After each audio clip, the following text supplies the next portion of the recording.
بولو غیری نہ راستہ ان لوگوں کا المغضوب غضب ہوا علیہم جن پر ولا اور نہ راستہ ان لوگوں کا ضالین جو گمراہ ہوئے. شاباش. غیری اور نہ راستہ ان لوگوں کا المغضوبی غضب ہوا علیہم جن پر ولا اور نہ ضالین ان کا راستہ جو گمراہ ہوئے. شاباش. غضب ہوا ہے وہ قوم یہودی، اللہ کا غضب ان پہ ہوا ہے. یہ پہلی قوم ہے جسے اللہ نے بندر اور خنزیر بنایا ہے. یہ اللہ کا غصہ اور غضب ہوا ہے ان پہ. قرآن میں موجود ہے. جب انہوں نے پنگا بازیاں نہیں چھوڑی تو اللہ نے ان کو بندر اور خنزیر پر بنا دیا تھا. قردۃ والخنازیر کا لفظ آتا ہے. تو یہ یہودی ہیں جن پر خدا کا غضب ہے، اور ضالین سے مراد عیسائی ہیں جو گمراہ ہوئے ہیں. عیسیٰ علیہ السلام کو خدا بنا دیے اور عیسیٰ علیہ السلام کی والدہ کو خدا کی بیوی بنا دی. یہ بہت بڑی کائنات میں گمراہی ہے. انہیں خدا بھی کہتے ہیں، خدا کی بیوی بھی کہتے ہیں، اور اس کے بعد انہیں سولی پہ بھی لٹکاتے ہیں. ایسے کوئی دنیا میں مذہب ہے جس نے اپنے خدا کو سولی پہ لٹکایا ہو؟ تو یہ گمراہی ہے. جی دوبارہ میں بولتا ہوں. جی غیری نہ راستہ ان لوگوں کا المغضوبی غضب ہوا علیہم جن پر ولا اور نہ راستہ ان لوگوں کا ضالین جو گمراہ ہوئے. معنی یہ بنتا ہے نہ ان کا، مطلب نہ ان کا کیا چیز، نہ راستہ ان کا جن پر آپ کا غضب ہو، اور نہ ان کا راستہ جو گمراہ ہوئے. جی اب اس سورت کو شروع سے ہم پڑھتے ہیں. الحمد للہ ربی العالمین الرحمن الرحیم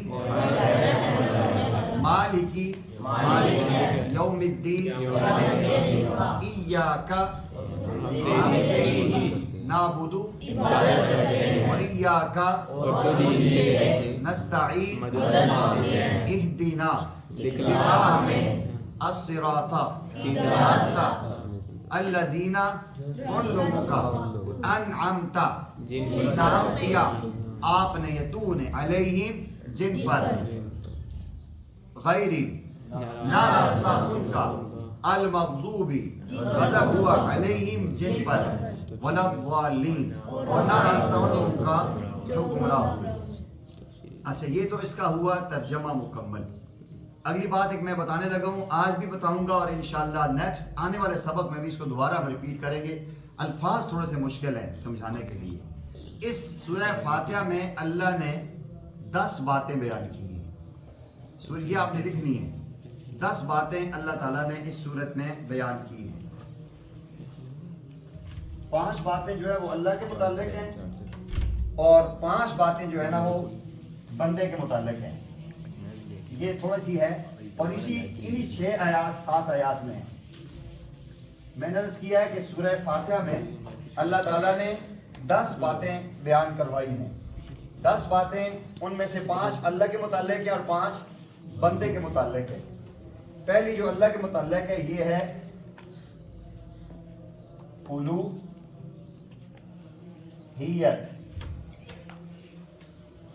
الوہیت، الہ جسے کہتے ہیں. ٹھیک ہے. دوسری ہے ربوبیت، رب جو کہتے ہیں، ربوبیت. تیسری ہے رحمانیت. چوتھی آپ کو پتہ ہے کیا ہے، رحیمیت. پانچویں ہے ملکیت. یہ 5 چیزیں اللہ نے قرآن میں اپنے بارے میں سورہ فاتحہ میں بتائی ہیں. پہلی کیا ہے، بس آج 5 بھی دیکھو، یہ اللہ کے بارے میں، اللہ کے متعلق. یہ اللہ کے متعلق 5 باتیں ہیں. جی بولو. پہلی کیا، الوہیت. کیا بولو، الوہیت، الہ ہونا. دوسرا ربوبیت، رب ہونا. تیسری رحمانیت، رحمان ہونا. چوتھی رحیمیت، رحیم ہونا. پانچویں ملکیت، مالک ہونا. یہ 5 چیزیں اللہ کے بارے میں ہیں. پہلی کیا ہے بولو؟ الوہیت. نمبر 2 ربوبیت. نمبر 3 رحمانیت. نمبر 4 رحیمیت. نمبر 5 ملکیت. ذہن میں رکھ، آسان لفظ ہے. اصل میں یہ قرآن میں تفسیر میں لکھیں تب وہ میں اصل لفظ آپ کو بتا رہا ہوں. وہ ورڈ جو قرآن میں تفسیروں میں استعمال ہوتے ہیں آپ کو پتہ ہے، یہ ہے الہ، یہ رب، یہ رحمان، یہ رحیم، یہ مالک ہے. تو اس کو عام طور پہ عربی میں استعمال کرتے ہیں الوہیت الہ ہونا، ربوبیت رب ہونا، رحمانیت رحمان ہونا، رحیمیت رحیم ہونا، ملکیت آپ نے پڑھا ہے رب العالمین میں رب ہے، الہ ہے، رحمان میں جو ہے رحمانیت ہے، رحیم میں رحیمیت ہے، آگے مالک یوم الدین میں ملکیت ہے. یہ آسان ہے، مشکل نہیں ہے. یہ 5 باتیں جو ہے یہ اللہ کے متعلق ہیں. اگلی 5 نہیں بتاتا ہوں، پھر آپ پریشان ہو جائیں گے. وہ پھر بندے کے متعلق ہیں، وہ انہی کا جواب ہے. انشاءاللہ وہ آپ جب سمجھے گا آپ کے لیے آسان ہو جائے گا. تو میں نے عرض کیا کہ سورہ فاتحہ میں اللہ نے 10 باتیں بیان کی ہیں. 5 باتیں اللہ کے متعلق ہیں. ان میں سے پہلی کیا ہے جی؟ الوہیت. جی لکھ لیے، جس کو نہیں سمجھے میں وہ بولتا ہوں. اللہ تعالیٰ نے 5 باتیں اپنے متعلق اس سورہ فاتحہ میں بیان کی ہیں. پہلی الوہیت یعنی الہ ہونا. نمبر 2 ربوبیت رب ہونا. نمبر 3 رحمانیت رحمان ہونا. نمبر 4 رحیمیت رحیم ہونا. اور نمبر 5 ملکیت. اب جو ہے نا اس میں الحمدللہ، اس للہ میں جو ہے نا الہ ہے، یہ اللہ ایک الہ ہے، اس کے علاوہ کوئی خدا نہیں. رب العالمین وہ رب ہے، الرحمن وہ رحمان ہے، الرحیم وہ رحیم ہے، اور مالک یوم الدین پوری کائنات کا مالک، قیامت کے دن کا بھی مالک ہے، دنیا کا بھی مالک ہے. تو یہ 5 چیزیں اللہ نے قرآن میں بیان کی ہیں اس سورہ فاتحہ میں. ٹوٹل جو ہے نا یہ 10 چیزیں ہیں، 5 اللہ کی ہیں، 5 بندے کی. اللہ نے کہا کہ میں الہ ہوں، ہم نے مانا آپ الہ ہیں. اللہ نے کہا میں رب ہوں، ہم نے تسلیم کیا آپ رب ہیں. اللہ نے کہا میں رحمان ہوں، ہم نے تسلیم کیا آپ رحمان بھی ہیں، آپ رحیم بھی ہیں، اور آپ مالک یوم الدین بھی ہیں. سبحان اللہ. لکھیں شاباش. میں نے عرض کیا سورہ فاتحہ میں 10 باتیں بیان کی گئی ہیں. ان میں سے 5 باتیں اللہ کے متعلق ہیں، 5 باتیں بندے کے متعلق ہیں. اللہ کے متعلق جو 5 باتیں بیان ہوئی ہیں ان میں سے پہلی کیا چیز ہے؟ بولو بولو شاباش. الوہیت. الوہیت تنگ نہیں ہونا ہے، یہ الفاظ ہیں. جس طرح ہمیں ماشاءاللہ اسکولوں میں ہم پڑھتے ہیں تو سر ہوتا ہے، یا آگے جو بھی جملہ ہوتا ہے، جو بھی ہو، دروازہ بند کرنا ہو یا کھڑکی ہو، ڈور ہو، یا جو سسٹم وہ کہتے ہیں اسی انداز میں بول بول کے ہمیں اس سے محبت ہو گئی ہے. تو ہمیں عربی بولنی چاہیے، عربی کے ورڈ یاد کرنے چاہیے تاکہ ہمیں عربی سے پیار ہو. پیارے آقا نے فرمایا عربی سے پیار کرو. کیوں؟ میں عربی ہوں. پیارے آقا نے فرمایا وَلِسَانُ الْقُرْآنِ عربی، قرآن کی زبان عربی ہے، پیار کرو. وَلِسَانُ الْجَنَّةِ عربی، عربی ہمیں آتی ہے تو بہت مزے کی زبان ہے. تو یہ چیزیں میں رکھو. اللہ کی پہلی اس آیت میں فرمایا الوہیت یعنی الہ ہونا، معبود ہونا. آپ کو پتہ ہے معبود وہ ہوتا ہے جس کی عبادت کی جاتی ہے. آگے ربوبیت ہے، رب وہ ہوتا ہے جو تدریجاً پالتا ہے. رحمانیت وہ جو اس کی رحمت عام ہوتی ہے. رحیمیت جو بہت زیادہ مہربان ہوتا ہے. ملکیت جو مالک ہوتا ہے. یہ 5 باتیں آج میں نے عرض کیے ہیں سورہ فاتحہ میں اللہ نے اپنے متعلق بیان کی ہیں. بولو نمبر 1 الوہیت. منہ سے بولو، ہاتھ کار وال دل یار وال. دل سے اللہ کو یاد کرو، ہاتھ سے کرم چلاؤ. نمبر 1 الوہیت. نمبر 1 الوہیت یعنی معبود ہونا. نمبر 2 ربوبیت یعنی رب ہونا. نمبر 3 رحمانیت یعنی رحمان ہونا. نمبر 4 رحیمیت یعنی مہربان ہونا. نمبر 5 ملکیت مالک ہونا. اچھا اس کے بعد انشاءاللہ یہ لکھ لینا. سب نے لکھ لیا جی؟ سوک پاتا دے کون ہے جس نے نہیں لکھا ابھی؟ وہاب مکمل شبد ہے. ٹھیک ہے، پنجابی بھی آنی چاہیے، نہیں 2-4 جملے پشتو دے بھی سوکھنے چاہیے. خوش ہو جاؤں جی. اچھا یہ 5 چیزیں اللہ کے متعلق ہیں، 5 چیزیں بندے کے متعلق ہیں. وہ انشاءاللہ ویسے میں بتا دیتا ہوں. آپ نے نا وہ جس طرح اسکولوں میں دیکھا نا، ادھر ایک چیز لکھتے ہیں تو پھر اس کو کراسنگ کرتے ہیں، ساتھ میچنگ کرتے ہیں نا. پہلی چیز ہے عبادت. نہیں لکھنا بھی، یہ کل پڑھائیں گے، ویسے بتا دیتا ہوں. پہلی چیز ہے عبادت. دوسری چیز ہے استعانت، مدد طلب کرنا.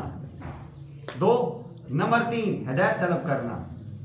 نمبر 4 استقامت طلب کرنا، نمبر 5 انعام طلب کرنا، انعمت علیہم، استعانت بھی پڑھی ہے، عبادت بھی بالکل وہی آیات ہیں، تھوڑا سا آپ غور کریں نا آپ کو سمجھ آ جائے گی۔ یہ ہوتا ہے ایک مستند عالم پڑھائے تو یوں بتائے گا آپ کو، ورنہ لوگ بڑے آپ لیکچر سنے ہوں گے، اتنی باریکی سے کوئی بھی نہیں بتاتا۔ یہ قرآن کی تشریح قرآن سے کر رہا ہوں، قرآن میں اللہ نے رب کہا ہے نا، للہ قرآن نے کہا ہے، رحمان قرآن نے کہا ہے، رحیم مالک یوم الدین، ایاک نعبد، یہ کیا ہے؟ عبادت ہے نا، ایاک نستعین، مدد طلب کرنا ہے نا، اہدنا الصراط، ہدایت طلب کرنا ہے، یہ ہدایت طلب ہوگی، آگے استقامت طلب کرنا ہے، اور آخر میں انعمت علیہم، صراط الذین انعمت علیہم کیا ہے؟ انعام طلب کرنا ہے۔ تو بندہ بھی اس صورت میں 5 باتیں اللہ سے مانگتا ہے اور اللہ سے ایگریمنٹ کرتا ہے، اللہ آپ معبود، میں عبادت کروں گا، سبحان اللہ، آپ رب ہیں، میں آپ سے کیا کروں گا؟ دوسری چیز میں نے کیا بتائی عبادت کے بعد؟ مدد آپ سے مانگوں گا، آپ نمبر 3 رحمان ہے نا، میں آپ سے ہدایت مانگوں گا، آپ رحیم ہے نا، میں آپ سے استقامت مانگوں گا، آپ قیامت کے دن کے مالک ہیں نا، میں آپ سے انعام مانگوں گا۔ صورت مکمل ہو۔ تو اللہ کے متعلق 5 چیزیں جو آج ہم نے پڑھی ہیں، ان میں سے نمبر 1 الوہیت، نمبر 2 ربوبیت، نمبر 3 رحمانیت، نمبر 4 رحیمیت، نمبر 5 ملکیت۔ تو اللہ الہ ہے، للہ سے یہ ثابت ہو رہا ہے، رب العالم سے ربوبیت ہے، رحمان سے رحمانیت ہے، رحیم سے رحیمیت ہے، اور مالک یوم الدین سے ملکیت۔ ہاں یہاں تک یہ تعلق اللہ کا ہے، پھر آگے بندے کا ہے۔ اب دیکھو یہ انسان اللہ سے ایگریمنٹ کر رہا ہے، ہم ایسے پڑھتے ہیں وَلَضَالِّينَ، اللہ کو پتہ نہیں چلتا ہم نے کیا معاملہ کیا ہے، تو یہ اللہ کے ساتھ ایگریمنٹ ہے۔ اللہ نے جو قرآن میں کہا ہے نا وَلَقَدْ آتَيْنَاكَ الصَّبْرَ وَالْمَثَانِيَ وَالْقُرْآنِ الْعَظِيمِ، کہ میں نے آپ کو 7 بڑے خاص خزانے دیے ہیں، اور 7 قرآن دیے، 7 خزانے یہی ہیں، سورہ فاتحہ، فاتحۃ الکتاب۔ اب آپ کو سمجھ آئے گا کہ یہ خاص باتیں عام صورت نہیں ہیں، اتنا بڑا خزانہ اس میں بھرا ہوا ہے، پورے قرآن کا خلاصہ اس میں ہے۔ اگر جو بندہ ایک سورہ فاتحہ کو سمجھ گیا وہ کبھی مشرک نہیں ہوگا، وہ کبھی غیر کے در پہ ٹھوکریں نہیں مارے گا، کسی اور کے پیچھے نہیں بھاگے گا، اس کو سب کچھ یہیں سے مل جائے گا۔ ربوبیت یہاں ملی ہے، الوہیت یہاں ملی ہے، رحمانیت یہاں ملی ہے، رحیمیت یہاں ملی ہے، کائنات کا مالک اس کے ساتھ ہے، اس کو کس کی کیا پرواہ ہے؟ سمجھ آ رہی ہے جی؟ تو آج ہم نے پڑھا غیری، نہ راستہ ان لوگوں کا، المغضوبی، جن پر بولو بولا علی، جن پر کیا ہوا؟ غضب ہوا، ولا اور نہ، الضالین، ان کا راستہ جو گمراہ ہوئے۔ میں نے عرض کیا گمراہ غضب کن پہ ہوا؟ یہودیوں پہ، اور گمراہ کون ہوئے؟ غضب کیسا ہوا کہ ایک تو یہ کہ اللہ نے یہودیوں پہ بڑے عذاب بھیجے، 11 قسم کے عذاب، 9 قسم کے تو موسیٰ علیہ السلام کے دور میں آئے ہیں۔ مینڈکوں کا عذاب آیا ہے، ٹڈی کا عذاب آیا ہے، جوؤں کا عذاب آیا ہے، اور چڑوں کا عذاب۔ آپ میں سے چڑ کوئی جانتا ہی نہیں ہے، ایک چڑ بھی ہوتی ہے، وہ چرپائیوں میں گھستی ہے، آج کل تو بیڈ ہوتے ہیں، بیڈوں میں نہیں ہوتی، لیکن پرانے جن لوگوں میں صفائی نہیں کرتے، جن کے گھروں میں سیم ہوتی ہے، ان کے بیڈوں کے اندر بھی گھس جاتی ہیں، ان کے جوڑوں میں۔ چڑوں کا عذاب ہوا ہے، اس کے علاوہ جو ہے ٹڈی کا عذاب ہوا ہے، خون کا عذاب ہوا ہے۔ وہ ایسا تھا، منہ کھولتے تھے چڑیں گرتی تھی، منہ کھولتے تھے جوئیں گرتی تھی، منہ کھولتے تھے مینڈک چھلانگ مار کے روٹی میں آ جاتی تھی۔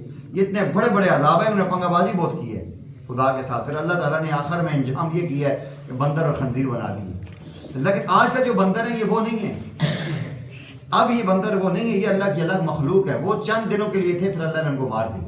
جس شکل بگڑتی ہے اسے اللہ ہمیشہ نہیں رکھتے، کچھ دن کے بعد مر جاتا ہے، عبرت کا نشان بن جاتا ہے۔ تو آج کے سبق کا خلاصہ نچوڑ یہ ہوا کہ نہ راستہ ان کا جن پر آپ کا غضب ہوا، نہ راستہ ان کا جو گمراہ ہوئے۔ آخر میں ہم کیا پڑھتے ہیں؟ آمین۔ اے اللہ ہماری اس دعا کو قبول فرما۔